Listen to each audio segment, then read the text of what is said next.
వాటిని మన కళ్ళారా చూసి ఇంత ఘోరాతి ఘోరమైనటువంటి ప్రభుత్వంలో ఉన్నామా అని మాతో పాటు రాష్ట్రంలో ఉన్నటువంటి అటు మహిళలైతేమి, బిడ్డలైతేనేమి, తల్లులైతేనేమి అందరూ బాధపడుతున్నటువంటి పరిస్థితులు ఇవాళ చూస్తున్నాం. ఇప్పుడు హోంమంత్రి మన అనిత గారు మసిపూసి మారేడికాయ చేయడం అనేది ఆమెకి వెన్నతో పెట్టినటువంటి విద్య. ఎందుకు నేను ఈ మాట అంటున్నాను అని అంటే, ఏదైతే సాయి కృష్ణ హత్య విషయంలో అంటే ఆ లాక్ ఆఫ్ డెత్ జరిగినటువంటి విషయం కోసం ఈవిడ తప్పించుకోవడానికి చాలా తెలివిగా సీఏని సస్పెండ్ చేస్తున్నాము అని చెప్పి మాట్లాడుతున్నారు. సీఏని కాదు సస్పెండ్ చేయాల్సింది. ఒక లాకప్ డెత్ జరిగింది అని అంటే సీఏకి, సిపికి, తమరికి, మళ్ళీ మీ బాస్కి, వీళ్ళందరికీ తెలియకుండానే లాకప్లో ఒక మనిషి చనిపోయాడా? నాకు తెలియక అడుగుతాను అక్క, నువ్వు కదా రాజీనామా చేయాలి. నీ శాఖలో నువ్వు విఫలమయ్యావు. ఒక్క క్షణం కూడా ఉండే అర్హత నీకు లేదు. నిసిగ్గుగా బుద్ధి తెచ్చుకొని నిండు ప్రాణాలు నీ మంత్రి శాఖలో పోగొడుతున్నావు కాబట్టి నిసిగ్గుగా నువ్వు రాజీనామా చెయ్యాలి. నువ్వు కదా రాజీనామా చేయాలి. నేను సీఏని సస్పెండ్ చేశాను, కానిస్టేబుల్ని సస్పెండ్ చేశాను, ఈ కబుర్లను ఎందుకు? ఈ కాకమ్మ కబుర్లు చెప్తే ఎవరు రాష్ట్రంలో వినరు. నిజంగా నేను ఒక మాట అడుగుతున్నాను, రాజకీయాలన్నీ పక్కన పెట్టండి. అనిత గారు, మీరు కూడా ఒక తల్లే కదా. మీకు కూడా బిడ్డల్ని కోల్పోతే ఎంత బాధ ఉంటుంది, ఎంత క్షోభ ఉంటుంది ఒక మహిళగా మీకు తెలీదా? ఆ తల్లి పడుతున్నటువంటి ఆవేదన, ఆ తల్లి కడుపు కోత, ఆ తల్లి ఘోష నీకు వినిపిస్తుందా, వినిపించట్లేదా? అనితక్క, నాకు ఒక మాట చెప్పండి. అంటే ఇదేదో వచ్చేసి ఏదో 4 కబుర్లు చెప్పేసి 4 మాటలు మాట్లాడేసేటువంటి సిచ్యువేషన్ కాదు ఇది. నిజంగా ఆవిడ వీడియోలు నువ్వు చూస్తున్నావో లేదో నాకు తెలియదు, కానీ ఆ తల్లి పడుతున్నటువంటి ఆవేదనకి ఎవడండి సమాధానం చెప్పగలుగుతారు? ఒక మాట చెప్పండి. అరే నా కొడుకునన్నా చూపించు, లేదనంటే ఆ బూడిదన్నీ ఇవ్వండి అని అడుగుతుంది అని అంటే అంతకన్నా సిగ్గుమాలిన ప్రభుత్వంలో ఉన్నారా మీరందరూ? నేను ఎక్కడా చూడలేదు. ఏ రాజకీయ పార్టీలు కానీ ఇన్ని సంవత్సరాల రాజకీయ చరిత్రలో బిడ్డలు చచ్చిపోతే బిడ్డల్ని చూపించండి, లేకపోతే బూడిద ఇవ్వండి అనేటువంటి ప్రభుత్వంలో మీరున్నారు అని అంటే ఎందుకు మీ పదవులు రాజీనామా చేసి పడేయండి. మీకు చేత కాకపోతే రాజీనామాలు చేయండి. మళ్ళీ నిసిగ్గుగా వచ్చి మేము ఈ ర్యాంకులో ఉన్నాం, ఆ ర్యాంకులో ఉన్నాం. ఏ ర్యాంకులో ఉన్నావు? చివరి ర్యాంకులో ఉన్నావు. టాప్ 3లో లేవు, టాప్ 5లో లేవు, టాప్ 10లో లేవు, టాప్ 50లో కూడా లేవు. అంటే బ్రతుకులతోటి పేదోడి ప్రాణం ఎంత అలుసంటే ఇవాళ మీరు మాట్లాడుతున్నారు కేసులున్నాయి. ఏం కేసులు ఉన్నాయి? 2 కేసులు ఉన్నాయి ఆ బిడ్డ మీద.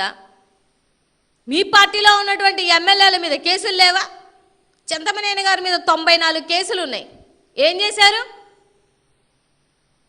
ఇప్పుడు ఆయన్ని లాకప్ డెత్ చేయగలుగుతారా? ఒక సర్వేలో దగ్గరగా 79% ఎమ్మెల్యేలు క్రిమినల్స్ అని తేల్చింది. ఏది? మీ కూటమి ప్రభుత్వంలో ఉన్నటువంటి ఎమ్మెల్యేలు, మంత్రులు. మరి మీరందరూ లాకప్ డెత్కి అర్హులేనా? అంటే పేదోడికి ఒక న్యాయం, డబ్బున్నోడికి ఒక న్యాయం. మీకు పదవులు వచ్చి అధికార మదం నెత్తికెక్కిన తర్వాత అసలు లాకప్ డెత్తే దారుణం. దాన్ని మళ్ళీ చంపేసి, కాల్చేసి, బూడిద తీసుకెళ్ళి మళ్ళీ కలిపేశారు అని అంటే ఎంత అధికార మదంతో మీరు ఈ పనులు చేసి ఉంటారండి?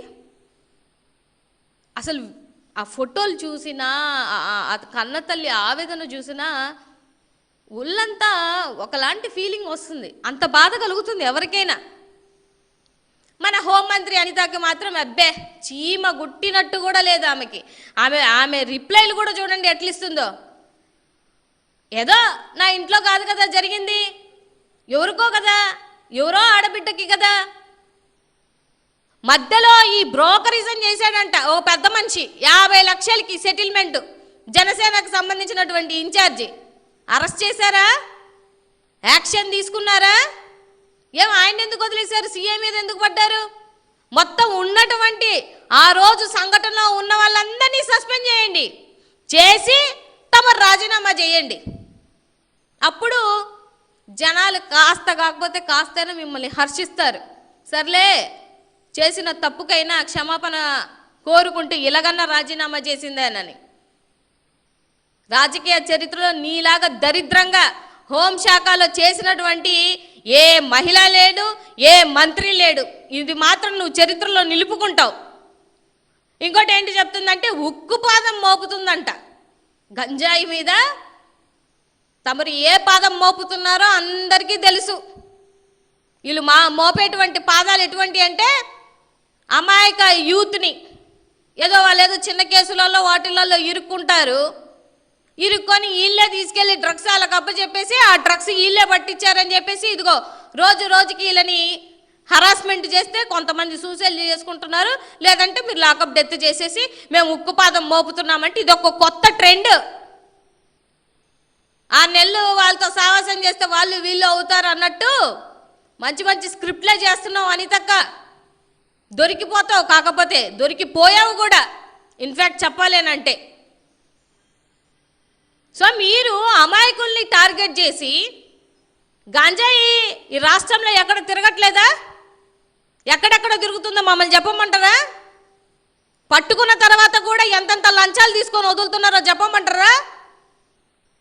అవన్నీ పక్కన పెట్టి ఇవాళ ఒక యువత రీసెంట్గా కూడా ఇందాకే చూశాను నేను వీడియో, ఒక దళిత యువకుడు క్రాంతి, అదే పోలీస్ స్టేషను అదే సిఐ బాధితుడు ఒక సూసైడ్ వీడియో చేసి దగ్గర నెల రోజులు అవుతుంది.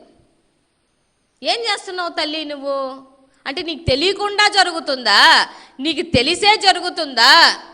సరే, నన్ను ఎవడు ఏం చేయలేడు అనే ఒక అధికార మదంతో చేస్తున్నావా? ఎవరు అండతో చేసి నువ్వు చేస్తున్నావు అన్న విషయం సమాధానం చెప్పాలి.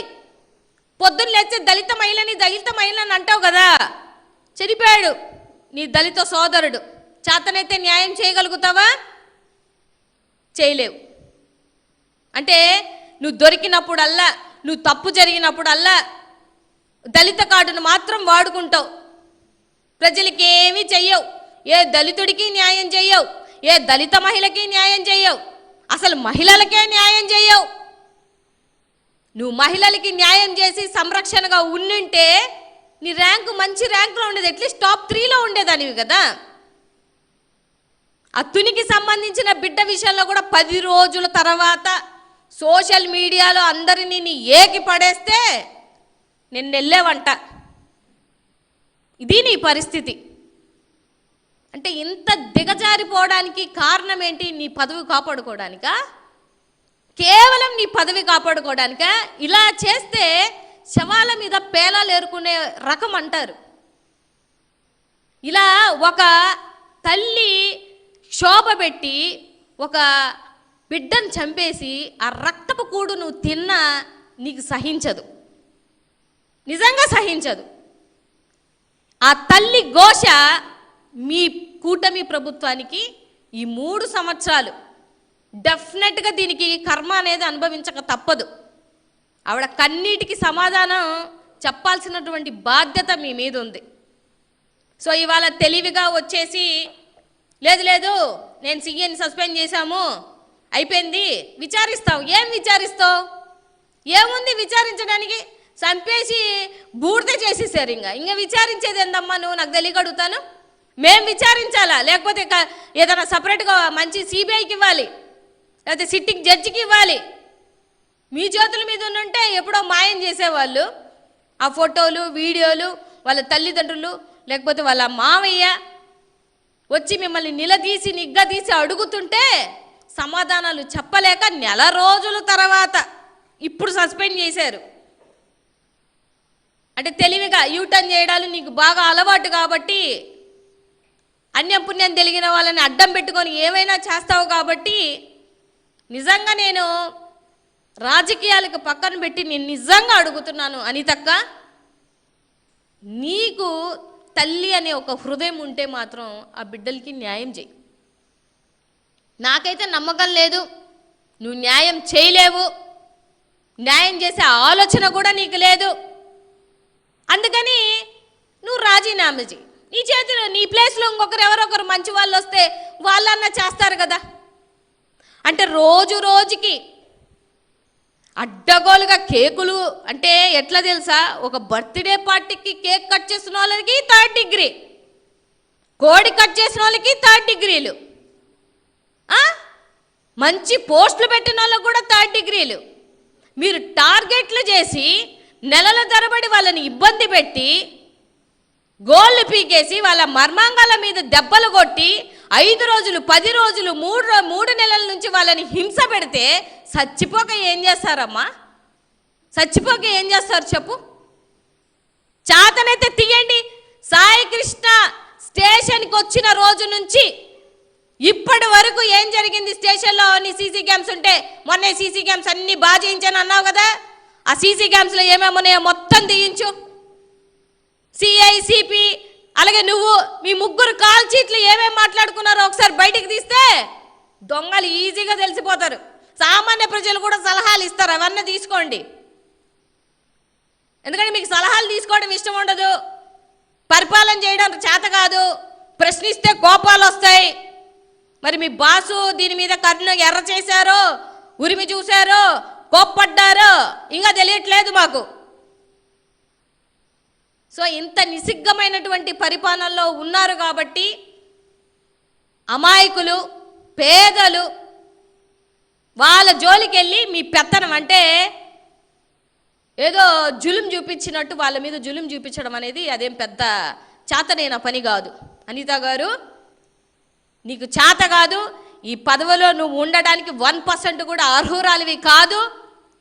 ఏ బిడ్డలకి నువ్వు న్యాయం చేయలేవు, మహిళలకి రక్షణ ఇవ్వలేవు, చిన్న బిడ్డల్ని కాపాడలేవు, చిన్న బిడ్డలు రేపైనా నువ్వు వెళ్ళలేవు, ప్రశ్నించలేవు. గంటకి 4 అగత్యాలు జరుగుతున్నా కూడా ఒక్కసారి కాకపోతే ఒక్కసారి కూడా ప్రెస్ మీట్ పెట్టి ప్రశ్నించేటువంటి పాపన పోనటువంటి ఏకైక డమ్మీ హోంమంత్రి ఎవరు అని అంటే అది మీరే. సో ఇది ఇవాళ మేము చెప్తున్నటువంటి మాట కాదు, ఉన్నటువంటి 2 కోట్ల మంది మహిళలు మాట్లాడుతున్నటువంటి మాటలు. మీ వల్ల చచ్చిపోయినటువంటి తల్లులు పడుతున్నటువంటి క్షోభ, మీ వల్ల యువత నాశనం అయిపోతున్నా కూడా వాళ్ళ ఇంట్లో ఉన్నటువంటి బాధ, మీ వల్ల శవాలై బూడిదలై బాధపడుతున్నటువంటి వాళ్ళ కుటుంబ సంపదలు జరుగుతున్నటువంటి ఒక ఘోష, వీటన్నిటికీ మీకు సమాధానం చెప్పేటువంటి సమయం కూడా మీకు లేనంతగా మీ పర్సనల్గా మీరు ఎక్కడో సినిమా షూటింగ్లలో లేకపోతే కబడ్డీ ఆడడంలో మ్యూజికల్ నైట్స్లలో మీరు ఎంజాయ్ చేస్తుంటే ఇట్లాంటి బిడ్డలు చచ్చిపోక ఏమవుతుందమ్మా అనిత గారు?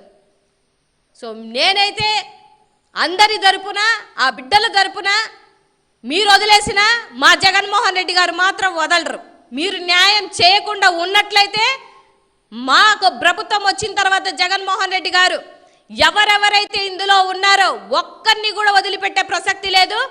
అందరినీ తీసుకొని వచ్చి నిసిగ్గుగా కోర్టు ముందు నిలబెట్టి మీకు ఎటువంటి శిక్షలు పడాలో అటువంటి శిక్షలు పడేదాకా ఊరుకునే ప్రసక్తి లేదు. ఈ మాట జగనన్న ఎప్పుడో చెప్పినటువంటి మాట.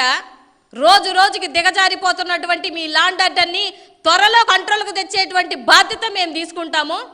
మీ చేతగాని పరిపాలనకి, మీ చేతగానిటువంటి పదవులకి, మీ పదవులు కాపాడుకోవడానికి మీరు చేస్తున్న చిల్లర పనులకి స్వస్తి చెప్పి ఎట్టి పరిస్థితుల్లో నువ్వు రాజీనామా చేయాలని నేనైతే కోరుకుంటున్నాను.